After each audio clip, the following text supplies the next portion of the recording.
Previous video में हमने बात किया था क्वेश्चन नंबर 16 तक। अब हम बात करेंगे क्वेश्चन नंबर 17 जिसमें कि है फिनोबार्बिटोन इज़ ए। तो दोस्तों फिनोबार्बिटोन हमारा ड्रग होता है, इसकी कैटेगरी पूछी जा रही है कि किस कैटेगरी में आता है। तो ऑप्शन नंबर है सिडेटिव्स, एंटीट्यूसिव्स, एंटीसाइकोटिक और एनेक्सियोलाइटिक। ठीक है दोस्तों। क्वेश्चन नंबर 17 फिनोबार्बिटोन किस कैटेगरी में आता है दोस्तों? इसका राइट आंसर हो जाएगा सेडेटिव्स। ठीक है, सेडेटिव्स की कैटेगरी में आता है। क्वेश्चन नंबर 18 है an analgesic containing para aminophenol group is A. Option है paracetamol, ibuprofen, aspirin, indomethacin. Question number 18 का राइट आंसर हो जाएगा दोस्तों पैरासीटामोल। ठीक है, जो हमारा पैरासीटामोल ड्रग होता है दोस्तों, यह हमारा पैरा अमीनोफिनॉल डेरिवेटिव्स होता है। ठीक है, यह भी एग्ज़ाम में क्वेश्चन बन सकता है कि जो हमारा पैरासीटामोल होता है यह किसका डेरिवेटिव होता है। जस्ट इसी का उल्टा एक क्वेश्चन बन सकता है। तो जो हमारा पैरासीटामोल होता है यह हमारा पैरा अमीनोफिनॉल डेरिवेटिव होता है। 19 acetyl salicylic acid is a. ठीक है, यहाँ पे पूछा जा रहा है एसिटिल सैलिसिलिक एसिड किस में पाया जाता है। ऑप्शन है सुलिनडेक, एस्पिरिन, मेफिनामिक एसिड और नेल्डिजिक एसिड। तो एसिटिल सैलिसिलिक एसिड हमारा एस्पिरिन में पाया जाता है। 19th का right answer option number second aspirin. 20th chlorpromazine is an antipsychotic drug possessing.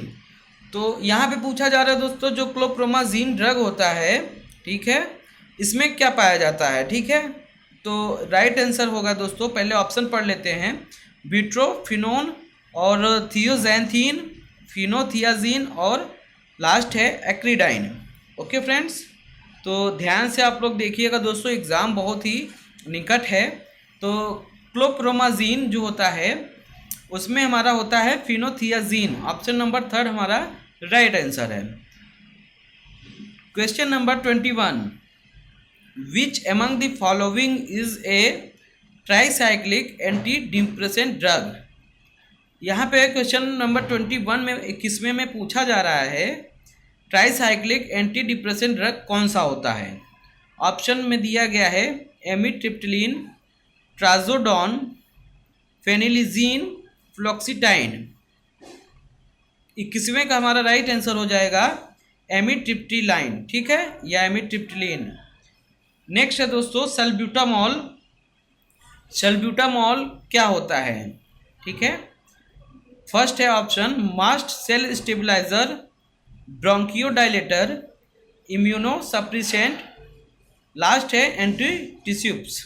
Okay, तो जो हमारा सल्ब्यूटामॉल ड्रग होता है दोस्तों यह ब्रोंकियोडाइलेटर होता है, यानी कि खांसी वांसी में हम लोग सल्ब्यूटामॉल का इस्तेमाल करते हैं।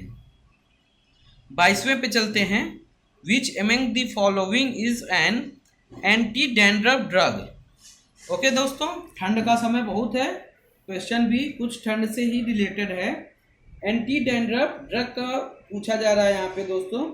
ऑप्शन है zinc sulphate, selenium sulphide, zinc carbonate, sodium fluoride. दोस्तों यह जो क्वेश्चन है यो यूपीएनएसएम का जो वैकेंसी आया था दोस्तों, ठीक है, सन 2018 में आया था, उसमें यह क्वेश्चन पूछा गया था एंटी डैंड्रफ ड्रग के बारे में।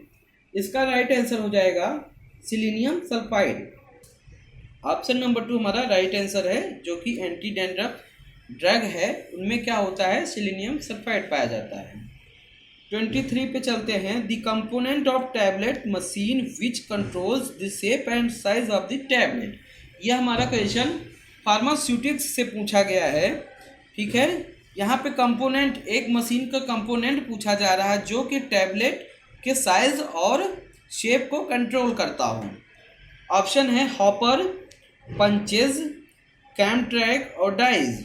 ठीक है, हॉपर तो आप सभी जानते हैं दोस्तों, हॉपर में हम क्या करेंगे, मेडिसिन को एडमिनिस्टर करेंगे या प्रोवाइड कराएंगे। ठीक है, इंट्रोड्यूस कराएंगे। हॉपर एक ऐसा चीज़ होता है जिसमें हम लोग किसी भी कंपोनेंट को डालते हैं। ठीक है, पंचेस मतलब होता है जो हमारा पंच करते हैं या फिर प्रेस करता हो। कैम ट्रैक होता है मतलब दोस्तों जो कन्वेयर होता है उससे जाने वाली दवाएं या उससे भी कोई भी चीज़ जा रहा हो तो उसे हम लोग कैम ट्रैक बोलते हैं। ऑप्शन है 4 जो कि हमारा राइट आंसर है डाइज। ठीक है, जो डाइज होता है दोस्तों इसको हम लोग मोल्ड भी कहते हैं। ठीक है दोस्तों, डाइज कहते हैं और इसे हम लोग मोल्ड भी कहते हैं। ठीक है, तो डाइज हमारा राइट आंसर है। डाइज मतलब एक तरह का सांचा होता है। ठीक है, एक शेप होता है उसका, एक साइज होता है उसका। ठीक है, उसी शेप और साइज से हमारा टैबलेट और कैप्सूल बनते हैं। नेक्स्ट है कैलामाइन। कैलामाइन क्या होता है? ठीक है, जो कैलामाइन होता है दोस्तों वह होता क्या है, यह पूछा जा रहा है क्वेश्चन में। पहला है basic zinc oxide, basic zinc sulphide, basic zinc carbonate या फिर बेसिक जिंक हाइड्रोक्साइड। तो कैलामाइन की बात करें दोस्तों तो कैलामाइन में हमारा ऑप्शन नंबर फर्स्ट पे फोकस करिएगा जो कि है बेसिक जिंक ऑक्साइड। ठीक है, जिंक ऑक्साइड पाया जाता है किसमें दोस्तों? कैलामाइन में। 25 vitamin tablets are generally formulated as. यहाँ पे पूछा जा रहा है मित्रों जो विटामिन्स होता है, ठीक है, जो विटामिन्स वाली टैबलेट होती हैं वह किस तौर पे, आम तौर पे किस तरह से फार्मुलेटेड की जाती हैं या उनका जो प्रॉपर्टीज होता है एडमिनिस्टर करने का वह क्या होता है। ऑप्शन है hypodermic tablet, sublingual tablet, effervescent tablet या फिर च्यूएबल टैबलेट। ठीक है, इन चारों पे मैं बात करने वाला हूँ। हाइपोडर्मिक टैबलेट होता है दोस्तों जो हम स्किन के माध्यम से किसी भी दवा का एडमिनिस्टर करते हैं या किसी भी दवा को एब्जॉर्ब करते हैं, यह हो गया हमारा हाइपोडर्मिक। ठीक है, जो कि स्किन के माध्यम से है। सेकंड है सबलिंगुअल टैबलेट। सबलिंगुअल टैबलेट दोस्तों होता है जीभ के नीचे, किसी भी दवा का इस्तेमाल जब हम जीभ के नीचे करते हैं उसको बोलते हैं सबलिंगुअल। थर्ड दोस्तों एफर्वेसेंट टैबलेट।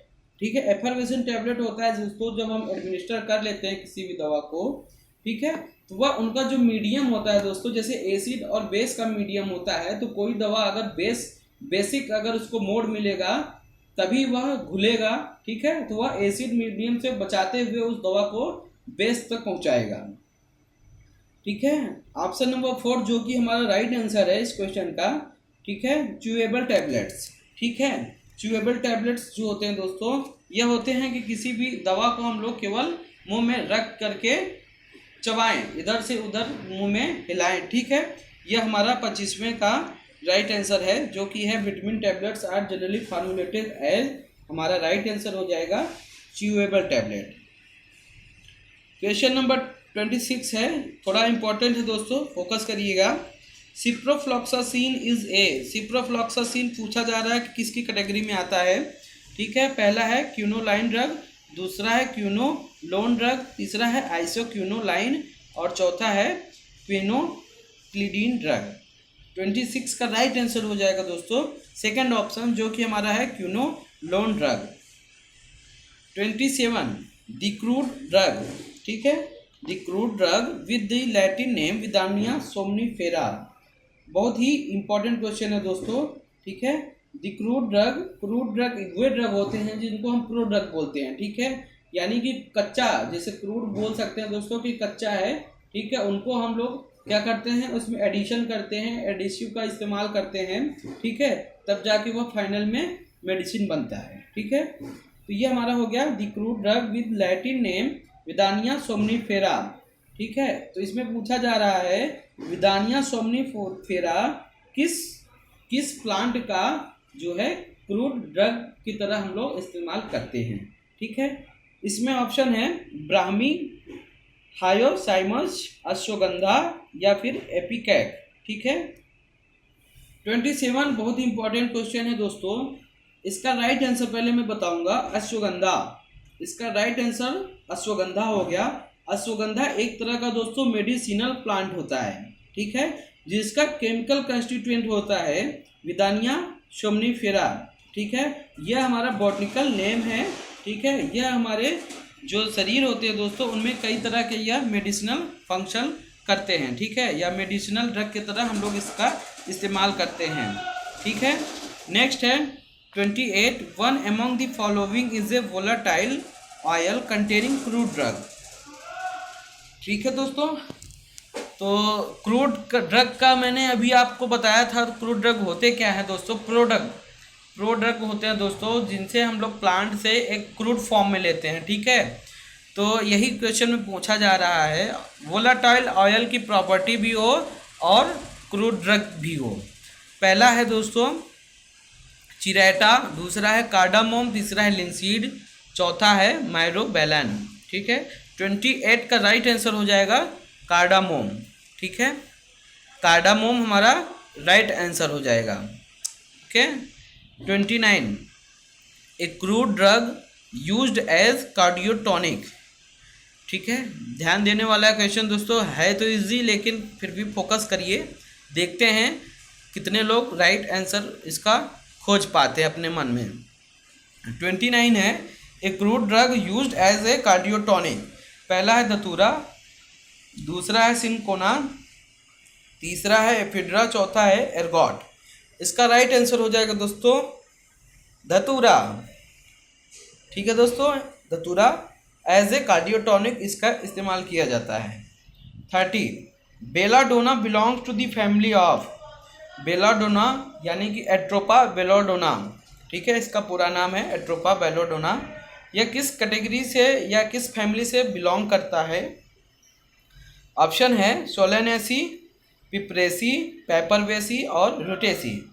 तो जो हमारा एट्रोपा बेलाडोना होता है दोस्तों, यह सोलेनेसी फैमिली से बिलोंग करता है।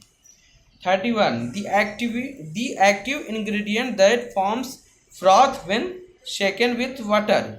ठीक है, यहाँ पे पूछा जा रहा है दोस्तों एक्टिव इंग्रेडिएंट्स या किसी भी प्लांट का कोई भी रेजिड्यू है दोस्तों, उसको अगर हम पानी के साथ अगर शेक करें या हिलाएं तो उसमें जो है फ्रॉथ फॉर्म होता है, यानी कि झाग निकलता है।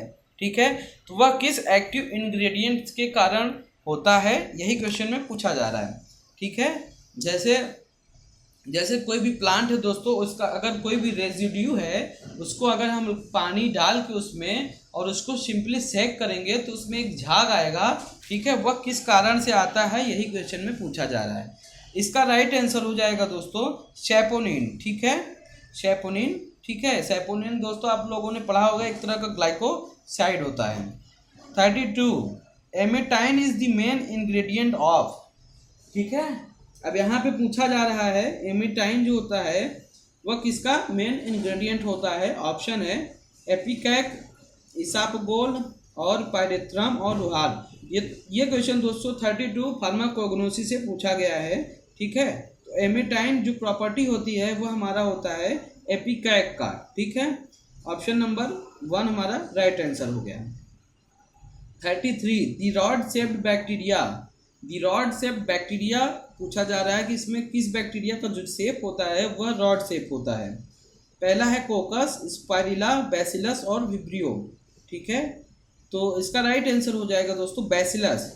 ठीक है, बैसिलस जो होता है दोस्तों वह रॉड शेप होता है।